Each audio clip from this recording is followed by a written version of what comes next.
Ja kur I kthemi drejt për drejt zonja dhe zotërin dita jonë dhe flasim pak tani sepse na duket sikur erdhi vera. Ana gënjen mendja se kanë dalë ca ditë të bukura tani në fundin e muajit prill me diell të nxehtë. Që nuk e duron dot nëse rri për shumë gjatë. Shtrojmë pyetjen nëse ka ardhur vërtet vera. Dikur mbaj montanjën që thoshte që do të kalojmë nga xhupat direkte te rrobat e banjës. Por, a është kohë për plazh?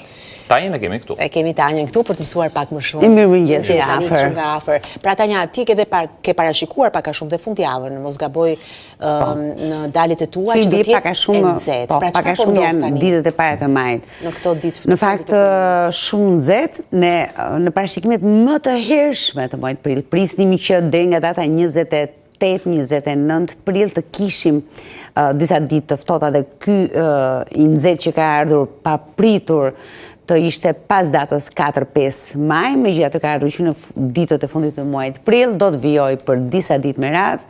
Presim sot 28 gradë Celsius, presim nesër 29-30, po ashtu një ditë që nesër përkon dhe me ditën e parë të muajit maj, dhe të paktën... Mos është një pushim për administratën, apo jo, Aulona, 1 maj? Jo, nuk me sa di unë. Dhe çrësi ka kjo, neve do jemi në punë. Nesër është pushim, Aulona. Që nga pushim, bëmë ne qemi janë dhe nga ata që marrin dhe të premten dhe në fundjavën e nisin e bën 4 ditë. Ja, I të një lajm të mirë. Unë nuk do flasë, shiko, gjithë të ditë pushim të bëndëm, me gjithë të diell, të nderuar shikues, me gjithë të diell, jo shumë orë të gjata në një disë të hapura, sepse sinqerisht, përveç këtij motit relativisht të freskët, që është tipik në fakt I pranverës, në orët e para të ditës ose edhe shumë vonë në mbrëmje, afër mesnatës, pjesa tjetër e ditës është tipike vere.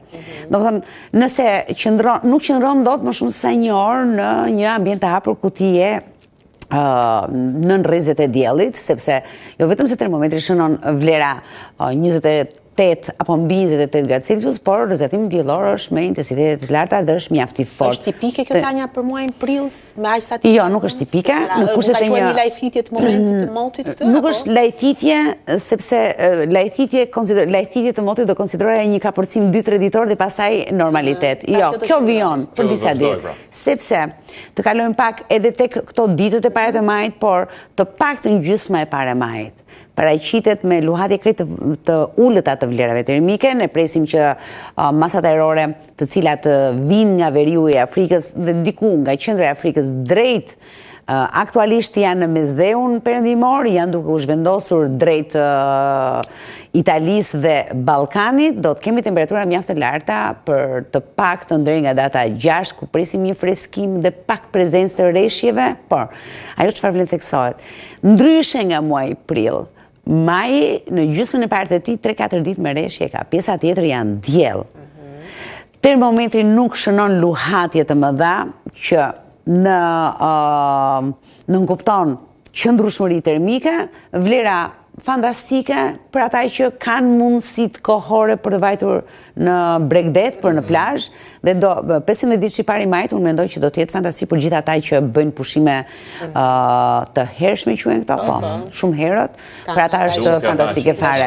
Termometri pritet të shënoj ditët e para, pra në 4 ditët e para të majit, rreth 30 apo 31 gradë Celsius, një temperaturë e cila nuk shënohet më deri nga data 15. Të shohim se çfarë do ndodhë në gjysmën e dytë të majit, sepse jemi ende duke punuar parashikimin mujor për të dhënë detaje dhe saktësi më të larta. Po japim vetëm një tendencë për gjysmën e parë që termometri nuk shënon shumë luhatje. Për gjysmën e dytë.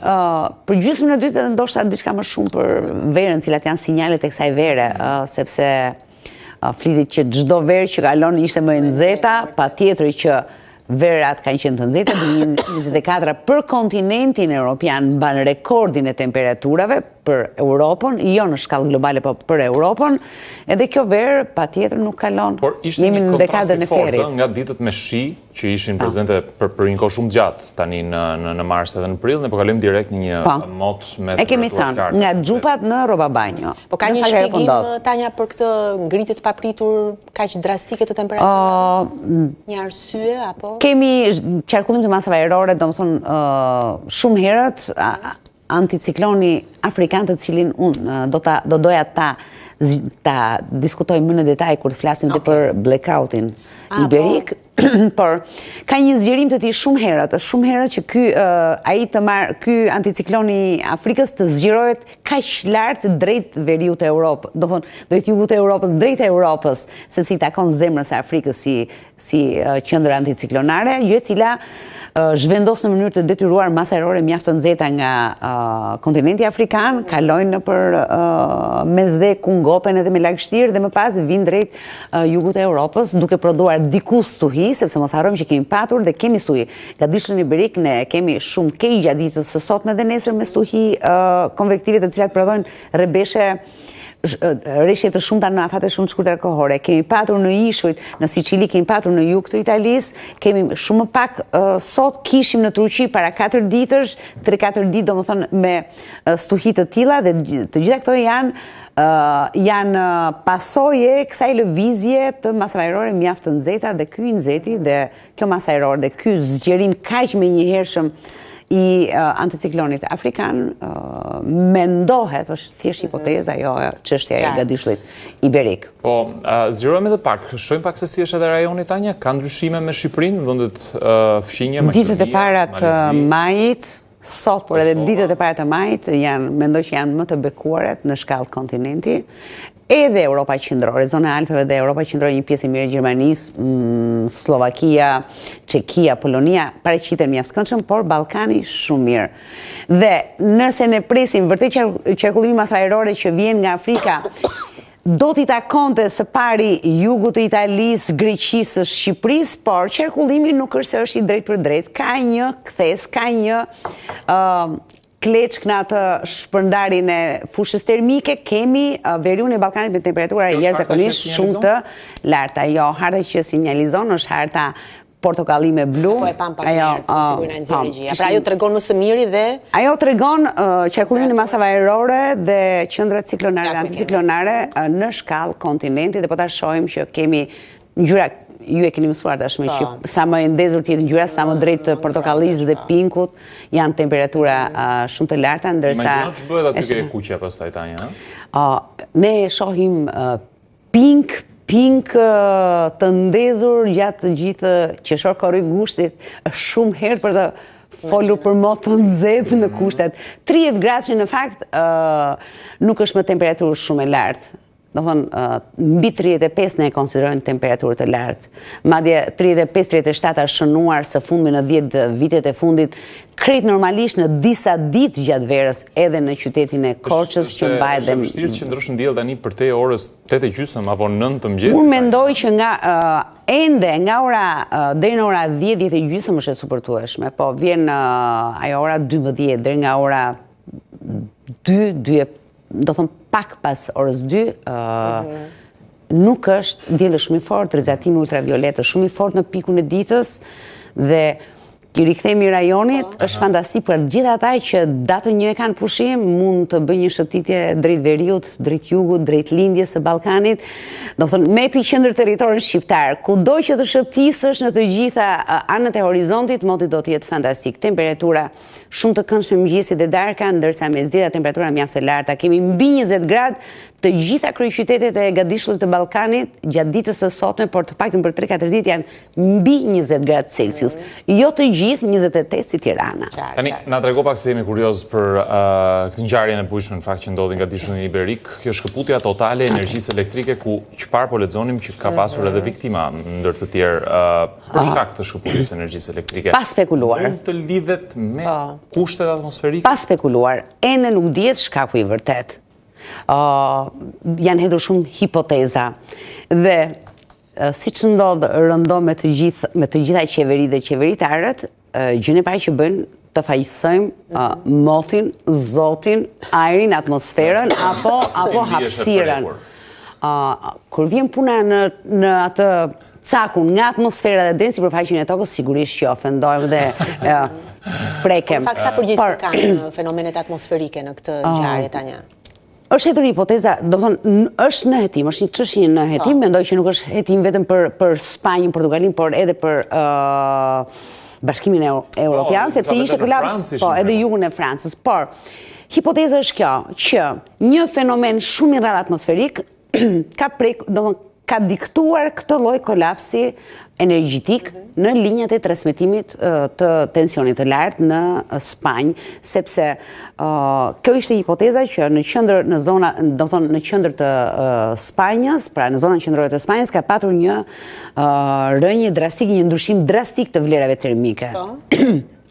Se sa drastika që qenë kjo rënje, do na duhet, unë besoj në ditë në vime edhe mund të kontaktoj me kolegë të Agjencisë Kombëtare Spanjolle të Mjedisit, të cilët të na japin, por nuk ka shumë vlerë kjo. Sigurisht, a ekziston si fenomen? Po, është një fenomen, ekziston një fenomen i tillë, i cili në një ndryshim javë drastik, qoftë të fushës termike, pra një rënje në një afat kohor 12 orë, apo 18 orë, një rënje e theksuar e vlerës termike, ose më së shumti e presionit atmosferik, sigurisht që dikton fenomene të tilla. Mund të shkaktoj çfarë? Mund të shkaktoj. Po përpiqem si fizikante dhe jo si eksperte e motit dhe klimës, por si background im është fizikante. Si fizikante po shpjegoj që lëvizje të tilla, pra rënje të tilla të vlerave të presionit në një kohë kaq të shkurtër, sigurisht që detyrojnë atmosferën të ndryshojë totalisht qarkullimin e masës së ajrit, e ajrit atmosferik.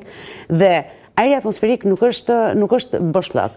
Janë grimca ajri, grimca të ngurta, grimca të lëngta, ka edhe ngarkesa elektrike dhe këto të detyruara, do të thonë në një mënyrë, pra kjo lëvizje dhe ky presion i detyruar sigurisht që ndikon në linjat e interkoneksionit të transmetimit të energjisë, sidomos të tensionit të lartë, sepse nuk po futem të bëj leksionet të elektromagnetizmit, po sigurisht aty kalon rrymë elektrike, ka fushë elektrike, ka fushë magnetike dhe të gjitha këto grimca të ajrit nuk janë thjesht grimca fizike.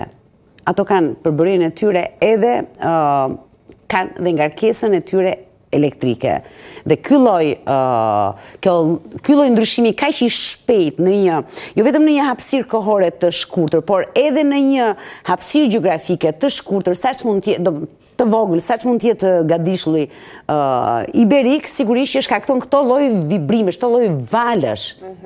Dhe duke krijuar vibrime në procesin dhe në kalimin e rrymës në këto linja të tensionit të lartë.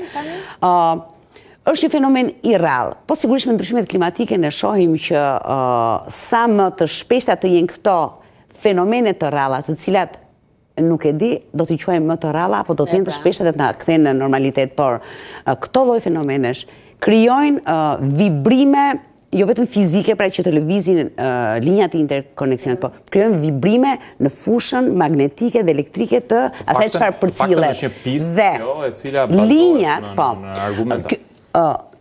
Do gjende se kush është shkaktari, por unë po flas që fenomenet të tilla ndodhin dhe në fakt nuk duhet ndonjë po themi përmbysje atmosferës që të shkaktojë të tilla vibrime në disa po themi kavo që transmetojnë energji elektrike.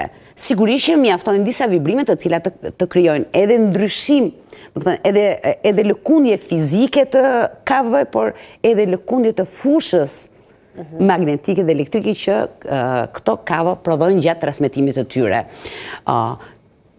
Këto lloj sistemesh janë sisteme të sigurisë së lartë, sigurisht që janë me sisteme mbrojtjeje. Keni parasysh automatin e shtëpisë automatin e rrjetit të shtëpisë, sigurisht që kur ka ndonjë avari, automati bie. Edhe këto lloj sistemesh patjetër që ka një sistem mbrojtës i cili në këtë fushë, pra në këtë riskun e këtij vibrimi atmosferik, sigurisht bie automati, shkëputet transmetimi për vetë mbrojtje të sistemit. Do thonë, nuk po bëj asnjë spekulim, thjesht fenomene të tilla atmosferike, të cilat krijojnë të tilla vibrime dhe aty nuk po kalon, do thonë, kalon rrymë elektrike, janë tensione të larta dhe është janë vulnerabël, janë lehtësisht të diktueshme dhe rrjedhimisht edhe të cënueshme, siç ndodhi me gadishullin iberik. Megjithatë, ekzistojnë në për internet mjaft faktor dhe hipotezat të tjera, por nëse do t'jetë e vërtet, në fakt nëse regjia më ndihmon, edhe kushtet atmosferike në fakt kanë qenë disi shumë të çuditshme. Në Spanjë po thua? Po, sepse nëse regjia më ndihmon me hartat ku kemi nga njëra ditë në tjetër, një ditë kishim presion atmosferik të ullët. Okej, kjo është data 28 mëngjesi, do të thënë 06 e mëngjesi, këto janë kushtet për gjithë ata që ndikën, por edhe për juve janë harta që nuk janë disa vija dhe ngjyra që nuk thonë gjë, mua më thonë shumë, ka një presion të lartë atmosferik, ndërsa po ato ditë vonë në mbrëmjen e kemi këtë lloj forme e cila është krejt ndryshe, pra fiks dhe tamam në kufirin perëndimor të Gadishullit Iberik, që i bie në kufin të Portugalisë, por edhe të Spanjës veri perëndimore, kemi një hyrje të menjëhershme të një masë ajrore mjaft të ftohtë, jo hyrje, por duke ndikur hap pas hapi çdo 3 orë, do thonë duke sikur është hedhur, pra shkëputur dhe sikur është zhytur atmosfera pikërisht në atë zonë. Këto janë kushte normale. Shohim një presion të ullët i cili është shumë pranë brigjeve të Spanjës. Çfarë kupton ti taj? Por shumë shpejt në një afat kohor më pak se sa 12 orësh ne kemi regjia të më ndihmoj, kemi pak a shumë të njëjtën hartë. Pra është një njëjti parametër ja ku kemi një qendër të fuqishme ciklonare. Po, që do thotë që ka një gradient barik jashtëzakonisht shumë të fuqishëm, thjesht fare, do thonë për ta thjeshtuar, të tilla fenomene nuk janë asgjë tjetër vetëm se janë valë, janë lëkundje të një elementi fizik që në rastin konkret është presioni. Aktualisht në Spanjë tanisisht moti, Tanja, është... Gjatë gjithë ditës së sotme me rebeshe. Me rebeshe. Po, me rebeshe. Energjia është kthyer për ta siguruar për gjithë ata që do të kenë punë antje për të ftuar. Po, të martën është kthyer energjia, më duket se po. Dje është kthyer në normalitet, po një blackout i tillë ishte shumë i frikshëm. Ishte edhe fatal. Edhe pse spanjollët duke patur atë natyrën e tyre, le të themi, të ngrohtë, po shikoja edhe disa video. Nuk e besoj. Po shikoja disa video që kërcenin, që dikush kishte dal nga parukierja akoma me bojën me flokë sepse s'kishte mundësi të thante flokët, po që por e tillë mas, më fal, e tillë mas ajrore, ajo mas ajrore që pati temperatura e mjaft të larta dhe pati mjaft ngarkesë elektrike që ishte në Gadishullin Iberik ato ditë, është çështje 2-3 ditësh vjen në territorin shqiptar. Nuk transporton blackout apo ngarkesa elektrike, absolutisht asgjë. Thjesht sjell temperatura të larta ato që ne mezi po i presim. Për përshtypje se thot Aulona dolën të gëzuar nga parukeria, po të vinë njerë këtu të mësohen me ose të vinë këtu dhe ne kemi harruar blackoutin, jo, vërtet. Tani më histori. Ne kemi harruar kur na hiknin atëherë, nuk e di ne të ndjesim mirë se na bënte bashkë me megjithatë vlen theksohet fakti që këto valë, këto fenomene janë të rralla, nuk janë shumë të fuqishme. Një pikë pyetje madhe është nëse do kishte qenë kjo ishte një valë atmosferike, pra e një elementi, qoftë presioni apo temperatura, nëse do kishte qenë një valë magnetike, çfarë do kishte ndodhur, sepse kjo ndikoi vetëm Gadishullin Iberik, një valë e fuqishme magnetike apo një valë shumë e madhe e fushës magnetike të tokës, do çonte në kolaps jo Gadishullin Iberik apo Europën. Do të ishte me pasojë më të rënda. Mirë, këto janë... Po s'do ke gjëra të tilla, jo, absolutisht. Janë thjesht teori të bazuara dhe të... Diell dhe temperaturat të larta të nderuar shikues për disa ditë me radhë dhe për 15 ditën e parë të majit i juri, kujtojmë që 3-4 ditë me reshje kemi temperaturat mjaft komode, pra presim një 30 gradësh këto ditë, 30-31 gradë Celsius dhe më pas deri nga data 15 temperatura pak më komode sa 30 gradë. Faleminderit Tanja, si gjithmonë shumë e dobishme.